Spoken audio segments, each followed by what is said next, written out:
Section 1. You will hear a young student, Andrew, ringing an employment agency inquiring about their services.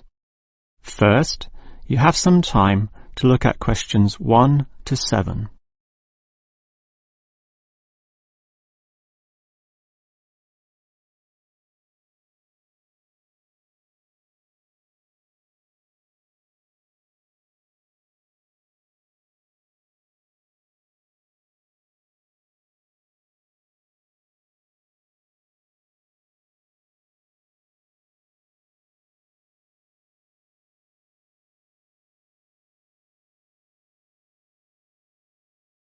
You will see that there is an example that has been done for you.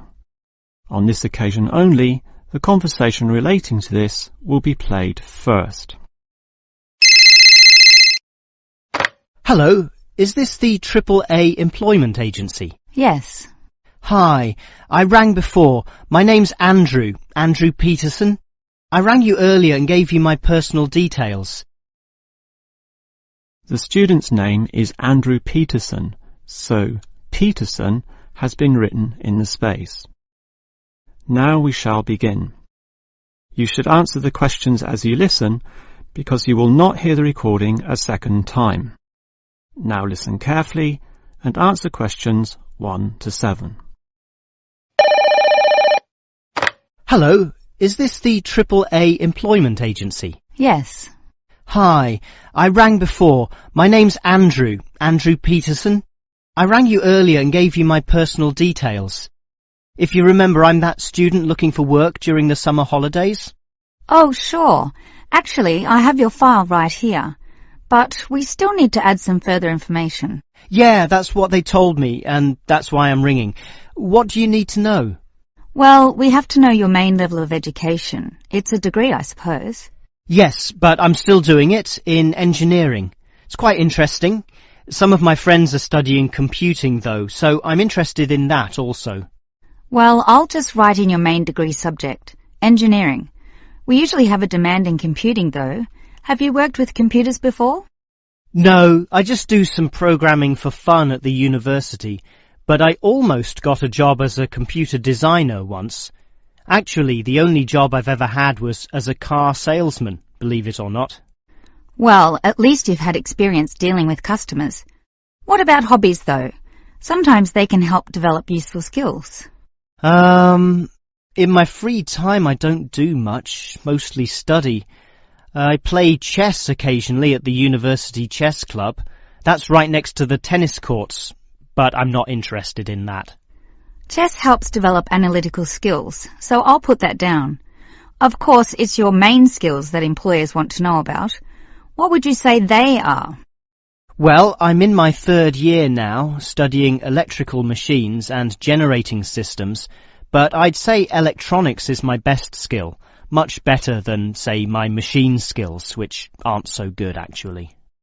Okay, machine skills are in demand, but so too are electronic ones, so we might be able to find you a part-time job in that field. But what sort of money do you expect to get? Oh, anything, really. I'd want the standard payment, let's say. What's normal? 1,000 a month? 1,500? I'll just put $1,200, okay? That's fine by me. When can you start? Say, within 2 days? Easily. Actually, less. In fact, just give me a ring and I'll be able to start immediately.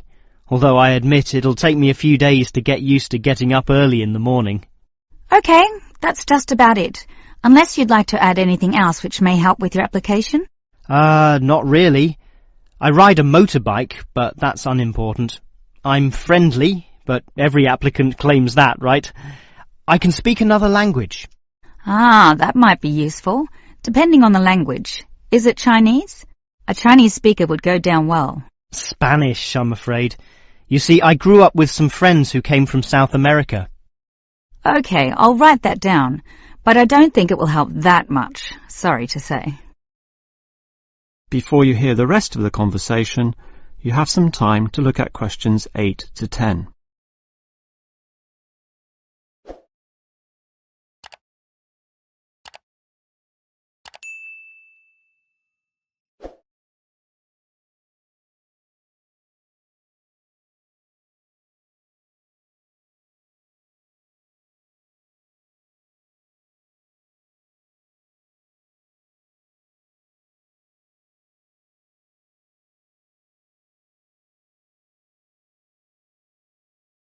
Now listen and answer questions 8 to 10.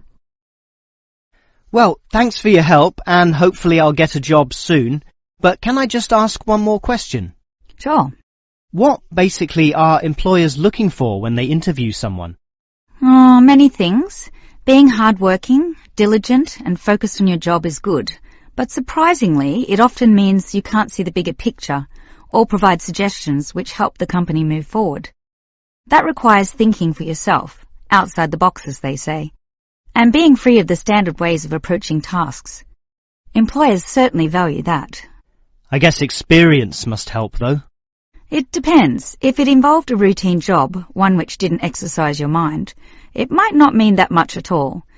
But since companies are basically composed of people, it is important to be able to get along with others. There's no point in hiring someone whom the other employees don't like, right? That just causes problems. In fact, I would say that being friendly and approachable ranks far more highly than your academic qualifications. Okay, and that's all assessed at the interview, right?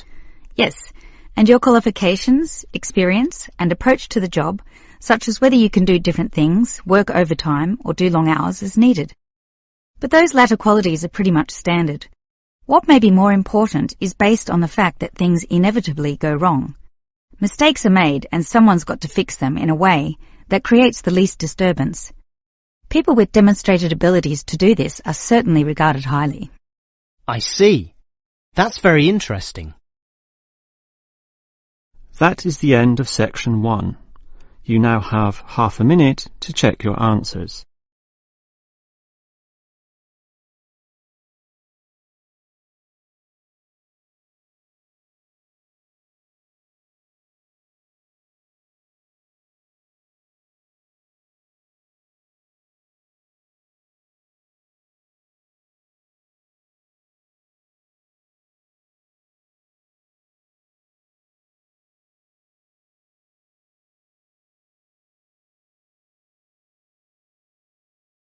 Now turn to Section 2. Section 2. You are going to hear a talk given by an international student. First, you have some time to look at questions 11 to 16.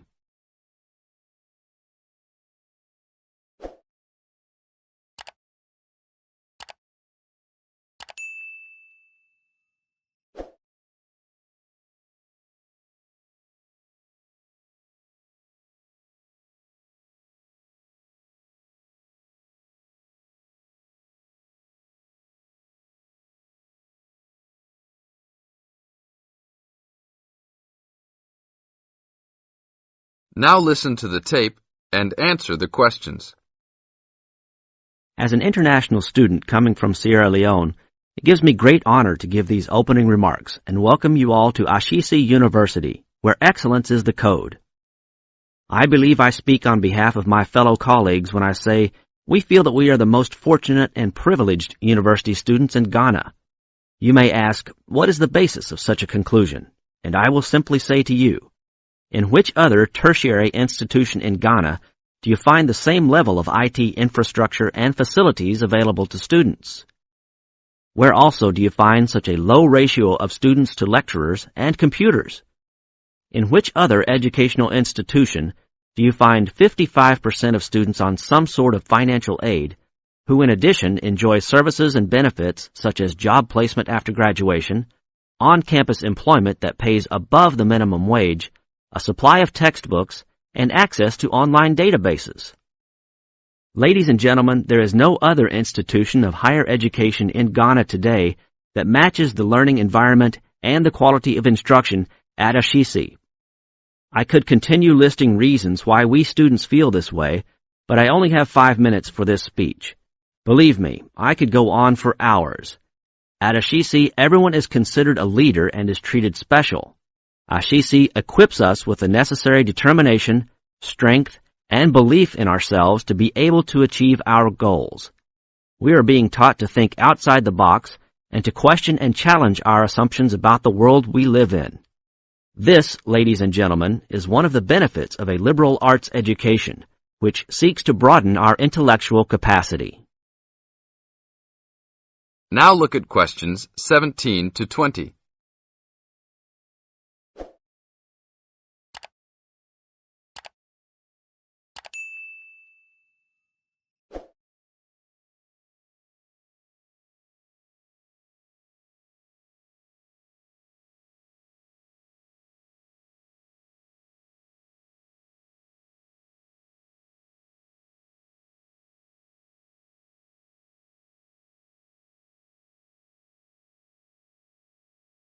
As the talk continues, answer questions 17 to 20. At Ashisi, we are also exposed to real-life situations and learn how to deal with them through a practical and vigorous academic program, as well as various seminars in which prominent leaders in their professions are invited as guests to interact and share their knowledge and experiences. Some people, even some of you in this audience, may believe that tuition at Ashisi is too high, but I say to you that the students here are unanimous in saying it is worth it. Not because we all come from well-to-do families, but because when it comes to one's education, you need to aim at getting the best from the right place. One's education defines who you are and what your perception of life and society will become. Ashisi offers us a top-quality education which meets high international standards. This is due to the strong linkages the school has established with 3 of the very best schools in the United States, namely Swarthmore College, which is ranked as the best liberal arts school in the U.S., UC Berkeley, and the University of Washington. In addition, Ashisi has recruited an excellent faculty consisting of lecturers from various countries, including Ghana, the UK, and the United States. These lecturers are among the best in their respective academic fields. I believe this is the school's greatest asset, a strong and knowledgeable team dedicated to achieving successful results from their students and who also love their job. I would like to end with a personal message. My fellow students, because we are among the most privileged in our society, we should take responsibility for our own destinies, make our parents proud, and create a legacy for those that follow us and Africa as a whole. We must give back to our society after completing school and achieving our goals in life, which I believe we all can if we properly utilize our time and take advantage of all that is offered here at Ashisi. This is the end of Section 2. You now have half a minute to check your answers.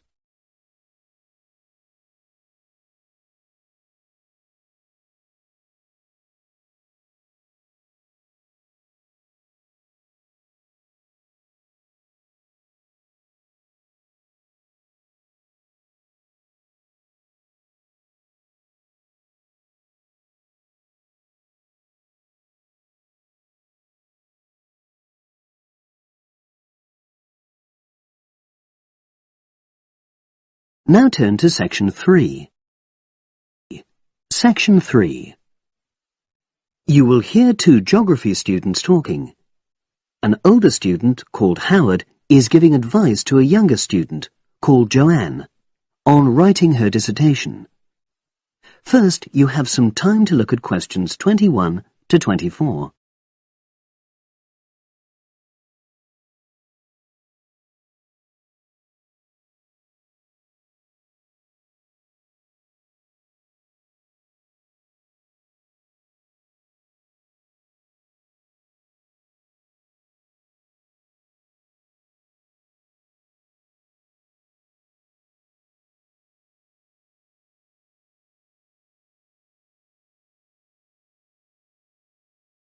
Now listen and answer questions 21 to 24. Hi, Howard. I haven't seen you for a while. Hi, Joanne. Yeah, they're keeping us really busy on the postgraduate programme. But how are you? You'll be starting your dissertation soon, won't you? Yeah, tutorials start next week. I've got Dr. Peterson. You'll remember it all from last year, of course. It's not something you forget easily. Oh. But seriously, although I didn't expect to enjoy writing my dissertation, and in fact I didn't really find it much fun, I wouldn't have missed the experience. I found it really improved my understanding of the whole degree programme, you know, from the first year on. Right. So, what are you doing yours on? Glaciated landscapes. Although I haven't decided exactly what aspect yet. I did mine on climate systems, so I can't help you much, I'm afraid. But you'll be fine once you start your tutorials. Dr. Peterson will help you focus. I know, and he'll set me deadlines for the different stages, which is what I need. My concern is that I've got tons of material on the topic, and I won't be able to stick to the word limit, you know. I remember I had different concerns when I was doing my dissertation. Last year. Yeah, before my first tutorial, I did a lot of fairly general reading because I hadn't fixed on my topic at that stage. I actually enjoyed that quite a lot and really improved my reading speed, you know, so I was getting through a lot of material. I was frightened I wouldn't remember it all, though, so I got into the habit of making very detailed notes. So, did you find your tutor helpful in getting you started? Yeah, we certainly had some interesting discussions, but it's funny, I saw a brilliant programme about climate change, and it was that really fired me up. It was talking about some recent research which seemed to contradict some of the articles I'd been reading. Now you have some time to look at questions 25 to 30.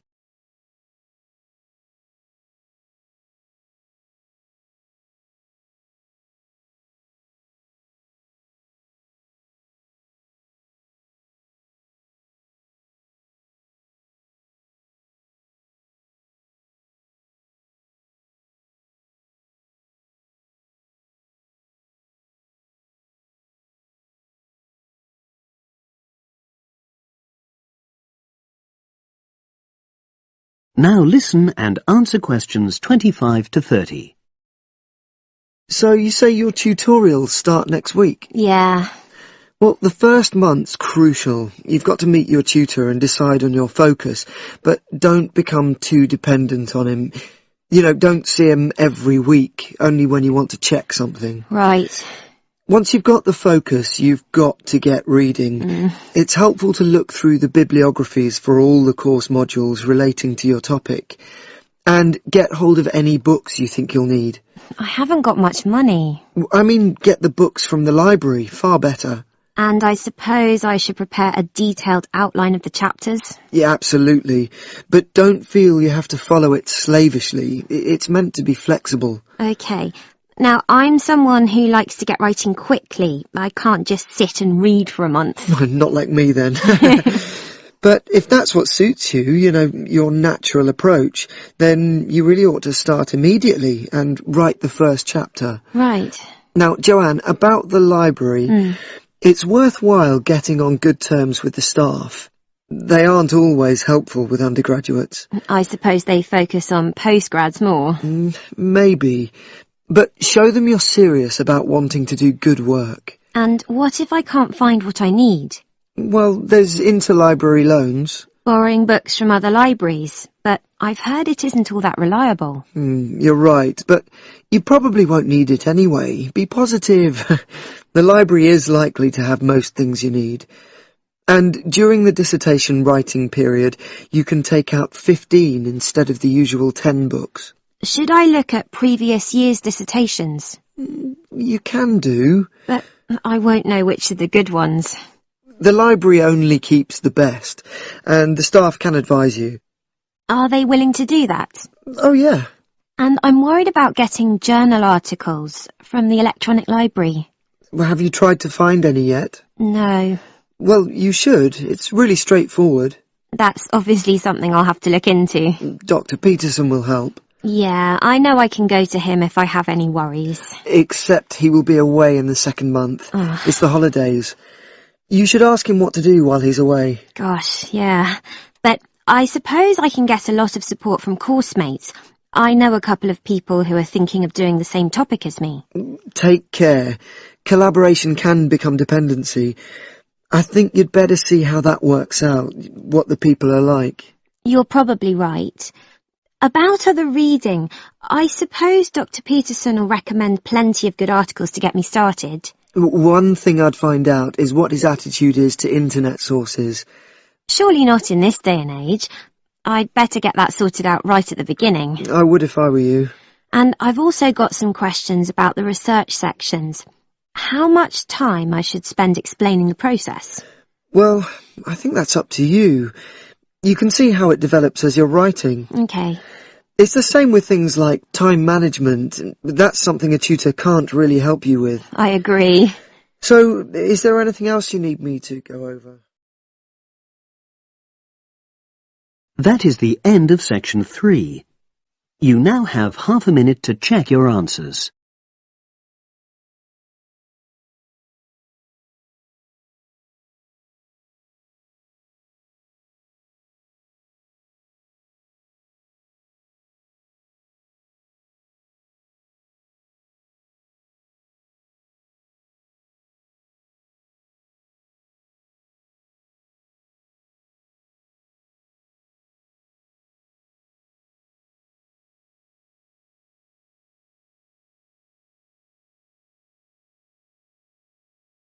Section 4. You're going to hear a short talk about the banks in Britain. As you listen, complete the statements by writing no more than 3 words in the spaces provided. Now you have some time to read questions 31 to 40 first.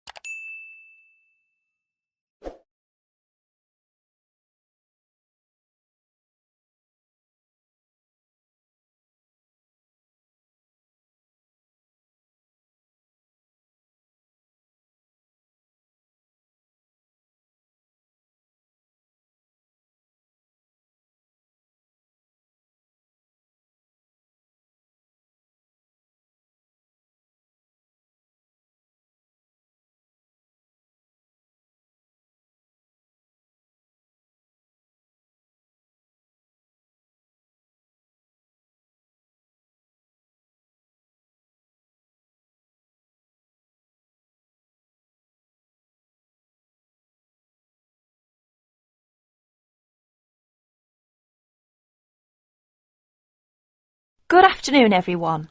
Thanks for turning up today to this short talk I'm going to give on student banking. Many of you are unfamiliar with the way banks work in this country, and today's talk should give you a few starting points. Well, as you probably know, you'll need to open a bank account while you're here. The safest place to keep your money is in a bank. Choose one that is near where you study.